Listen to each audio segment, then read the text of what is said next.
Sparsa Children's Hospital, high-end territory level care for newborn and child, 24 hours emergency, opposite Dr. Bhumreddy Hospital, Karimnagar. Hello నమస్తే, welcome to Suman TV Karimnagar. నేను మీ journalist Akshay. ఎట్టకేలకు కరీంనగర్ లో అత్యంత వివాదాస్పదంగా మారినటువంటి మల్టీపర్పస్ పార్క్ లో ఏర్పాటు చేసినటువంటి ఒక క్వాలిటీ దాబాకు ఎట్టకేలకు మున్సిపల్ సిబ్బంది తాళం వేశారు.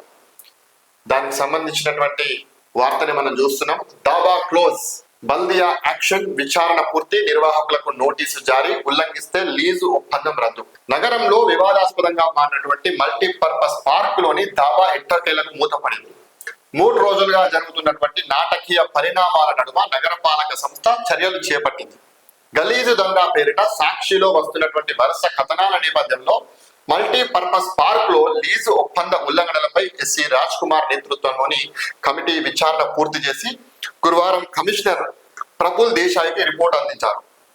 లీజు ఒప్పందాన్ని మీరి టికెట్ రేట్లు ఇష్టారీతన పెంచడం, పార్కింగ్ ఫీజు వసూలు చేయడం, వాకింగ్ ట్రాక్ ను దుర్వినియోగం చేయడంతో పాటు అనుమతి లేకుండా దాబాను ప్రారంభించడం లాంటి ఉల్లంఘనలు జరిగాయని కమిటీ నివేదిక ఇచ్చినట్లు విశ్వసనీయ సమాచారం. ఏదో అధికారులు ఇప్పుడు తూతూ మంత్రంగా దీన్ని తాళం వేసారు. ఓకే, దీన్ని ఎట్టకేలకు క్లోజ్ చేశారు. ఇంకొకసారి పెట్టద్దు, పెడితే మొత్తం లీజు ఒప్పందాన్ని మేము రద్దు చేస్తామని చెప్పేసి ఒక వార్నింగ్ ఇచ్చారన్న. సరే, ఈ యొక్క దాన్ని క్లోజ్ చేసారు, దాని సంగతి పక్కన పెడితే మరి ఇంతకు ముందు వసూలు చేసినటువంటి పార్కింగ్ ఫీజుల సంగతి ఏంది? 20 రూపాయల ఎంట్రీ ఫీజును 50 రూపాయలు వసూలు చేసినప్పుడు దాని సంగతి ఏంది? ఏదైతే దాబాను ఏర్పాటు చేయడానికి గోడ కూల్చారు కదా, మరి దాని సంగతి ఏంది? వాకింగ్ ట్రాక్స్ ని దుర్వినియోగం చేశారు కదా, మరి దాని సంగతి ఏంది? అవన్నీ కూడా చెప్పాలి కదా. వీళ్ళు 5,000 మొక్కలు ఏర్పాటు చేసినాం, మేము 50 లక్షలు ఖర్చు పెట్టినామని చెప్పేసి ఈ యొక్క ఏజెన్సీ చెప్పిందట. మరి 5,000 మొక్కల సంగతి ఏంది? ఇవన్నీ చెప్పాలి కదా.